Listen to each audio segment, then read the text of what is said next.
इन साथियों स्वागत है आप सभी का आपके अपने YouTube channel target with Ajit में। तो साथियों उम्मीद करता हूं कि आप सभी स्वस्थ होंगे। तो साथियों आज की इस क्लास में हम डिस्कस करने वाले हैं यूपीटीसी एजीटी के लिए टॉप 65 कृषि विज्ञान के उन सभी महत्वपूर्ण प्रश्नों के बारे में जो कि आप सभी के एजीटी एग्जाम के लिए मोस्ट इंपॉर्टेंट हो जाती हैं। तो सही प्रश्नों को ध्यान से देखिएगा क्योंकि दिए गए सभी क्वेश्चंस एग्जाम ओरिएंटेड और सिलेक्टिव हैं। तो आइए देखते हैं। जैसे पहला प्रश्न है, उस बैक्टीरिया को किस श्रेणी में रखा जाता है जो धीरे धीरे बढ़ता है और दलहन की जड़ों में नोड्यूल बनाता है। मोस्ट इंपॉर्टेंट क्वेश्चन है बायो फर्टिलाइजर से, जो कि आप सभी के सॉइल साइंस पार्ट में पूछा जा सकता है। तो बात करें उस बैक्टीरिया को किस श्रेणी में रखा जाता है जो धीरे धीरे बढ़ता है और दलहन की जड़ों में नोड्यूल बनाता है, तो कौन सा हो जाता है? ब्रैडी राइजोबियम हो जाता है। कौन सा होता है? ब्रैडी राइजोबियम हो जाता है। नेक्स्ट क्वेश्चन है, निम्नलिखित में से किस मिट्टी के घटक का CEC सबसे अधिक है? बात करें कि किस प्रकार के सॉइल का कटायन एक्सचेंज कैपेसिटी सबसे अधिक होती है, तो किसकी होती है? याद रखिएगा ऑर्गेनिक मैन्योर की जो होती है उसके CEC सबसे अधिक होती है। नेक्स्ट क्वेश्चन है, वे प्रदूषक जो पहले से ही प्रकृति में मौजूद हैं लेकिन मनुष्य द्वारा महत्वपूर्ण मात्रा में जारी किए जाते हैं, वे क्या हैं? तो इम्पोर्टेंट क्वेश्चन है और आंसर जो कि क्वेश्चन में छुपा हुआ है। बात कर रहा है वे प्रदूषक जो पहले से ही प्रकृति में मौजूद हैं लेकिन मनुष्य द्वारा महत्वपूर्ण मात्रा में जारी किए जाते हैं, वो क्या कहलाते हैं? तो याद रखिएगा मात्रात्मक प्रदूषक कहलाते हैं। क्या कहलाते हैं? मात्रात्मक प्रदूषक कहलाते हैं। तो साथियों क्वेश्चन का लेवल आप सभी को देख के पता चल रहा होगा कि दिए गए सभी क्वेश्चंस एग्जाम ओरिएंटेड और सिलेक्टिव हैं। तो वीडियो की क्वालिटी और कंटेंट आप सभी लोग को पसंद आ रहा हो तो प्लीज़ वीडियो को लाइक और शेयर करके चैनल को सब्सक्राइब जरूर कर लीजिएगा।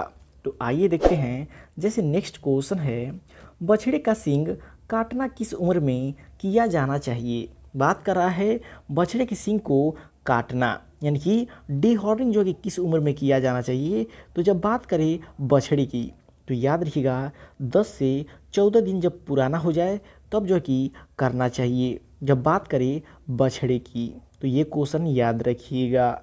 नेक्स्ट क्वेश्चन है, सबसे प्रचुर मात्रा में ग्रीन हाउस गैस कौन सी है? सबसे प्रचुर मात्रा में ग्रीन हाउस गैस कौन सी होती है? तो मोस्ट इंपॉर्टेंट क्वेश्चन याद रखिएगा वाटर वेपोर हो जाता है। कौन सा होता है? जलवाष्प हो जाता है सबसे प्रचुर मात्रा में ग्रीन हाउस। नेक्स्ट क्वेश्चन है, दो क्रोमेटिड जो एक पुनरुत्पादित लेकिन असंयुक्त केंद्रिका द्वारा जुड़े होते हैं निम्नलिखित में से किसके रूप में जाने जाते हैं? तो याद रखिएगा जो है कि गैर बहन क्रोमेटिड के रूप में जाने जाते हैं। किसके रूप में? गैर बहन क्रोमेटिड के रूप में जाने जाते हैं। और याद रखिएगा जेनेटिक्स का मोस्ट इंपॉर्टेंट क्वेश्चन हो जाता है। नेक्स्ट क्वेश्चन है, एक पौधे को एक लघु रूप में उगाने और प्रशिक्षित करने की कला जिसमें प्राकृतिक वृद्धावस्था का रूप हो वो क्या कहलाता है? याद रखिएगा बोनसाई कहलाता है। क्या कहलाता है? बोनसाई कहलाता है। नेक्स्ट क्वेश्चन है, जब एक जीन एक से अधिक गुणों की अभिव्यक्ति को प्रभावित करता है तो इसे निम्नलिखित में से किस शब्द से जाना जाता है? बात कर रहा है कि जब एक जीन एक से अधिक गुणों की अभिव्यक्ति को प्रभावित करता है तो इसे निम्नलिखित में से किस शब्द से जाना जाता है?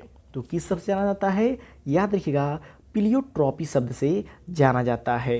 किस शब्द से? प्लियोट्रॉपी शब्द से जाना जाता है। नेक्स्ट क्वेश्चन है, किस सिंचाई विधि में पानी को सिंचाई चक्र के अपेक्षाकृत छोटे ऑन और ऑफ समय में अस्थायी रूप से लागू किया जाता है?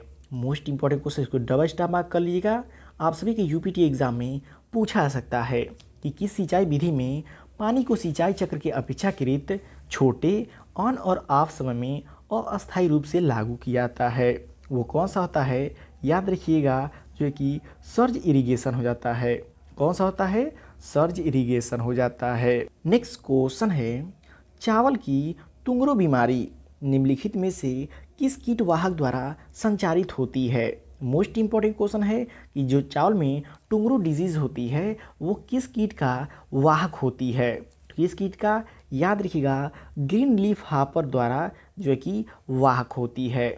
नेक्स्ट क्वेश्चन है, भारत का कौन सा राज्य जैविक खेती के तहत अधिकतम क्षेत्र में फैला हुआ है। बात करें कि भारत का कौन सा राज्य जैविक खेती के तहत अधिकतम क्षेत्र में फैला हुआ है, तो वो कौन सा होता है, याद रखिएगा मध्य प्रदेश होता है। जब बात करें अधिकतम क्षेत्रफल की, तो अधिकतम क्षेत्रफल किसका होता है, मध्य प्रदेश का हो जाता है। और बात करें सिक्किम की, तो ये तो कंप्लीट राज्य जो कि जैविक खाद्य के अंतर्गत आता है। तो इम्पोर्टेंट क्वेश्चन है, याद रखिएगा। नेक्स्ट क्वेश्चन है, खाद्य अनाज उत्पादों की आपूर्ति की मूल्य लोच सामान्यतः कितनी होती है। याद रखिएगा 1 से कम होती है। कितनी होती है, 1 से कम होती है।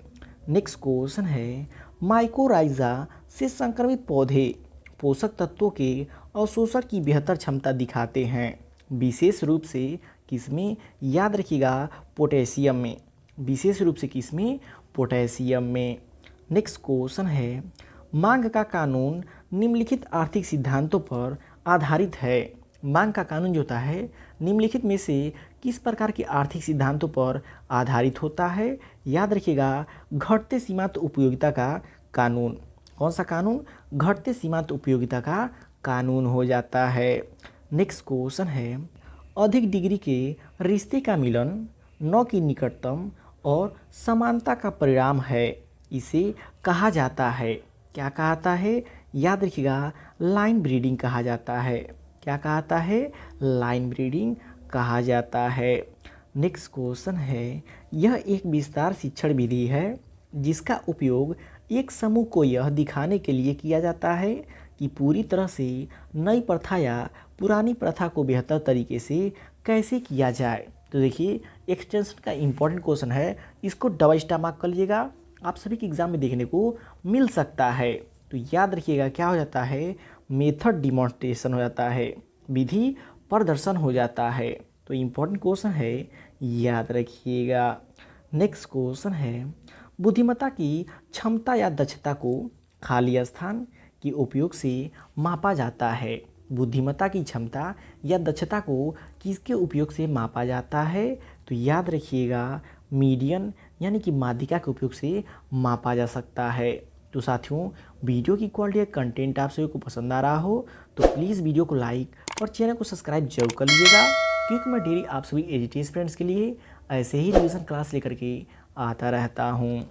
नेक्स्ट क्वेश्चन है, एमिनो एसिड, फैटी एसिड और क्रेब्स चक्र के ऑक्सीकरण के लिए एंजाइम निम्नलिखित में से किसमें उपस्थित होती हैं। किसमें उपस्थित होती हैं, तो याद रखिएगा माइटोकॉन्ड्रियल मैट्रिक्स में उपस्थित होती हैं। किसमें उपस्थित होती हैं, माइटोकॉन्ड्रियल मैट्रिक्स में उपस्थित होती हैं। नेक्स्ट क्वेश्चन है, निम्नलिखित में से कौन सा उपकरण वाष्पीकरण की दर को मापने के लिए उपयोग किया जाता है।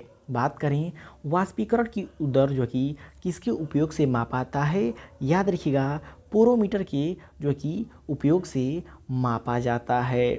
नेक्स्ट क्वेश्चन है, जल स्तर वाले क्षेत्रों, पहाड़ी क्षेत्रों और सतह के नीचे उपयोग किए जाने वाली जल निकास की विधि क्या है। बात करें जल स्तर वाले क्षेत्रों या फिर पहाड़ी क्षेत्रों और सतह के नीचे उपयोग किए जाने वाली जल निकास की विधि क्या कहलाती है, याद रखिएगा टाइल जल निकास कहलाती है। क्या कहलाती है, टाइल जल निकास कहलाती है। नेक्स्ट क्वेश्चन है, एक अणु पायरुविक एसिड से एक अणु एसिटिल को एंजाइम के उत्पादन के दौरान कितने एटीपी उत्पन्न होते हैं।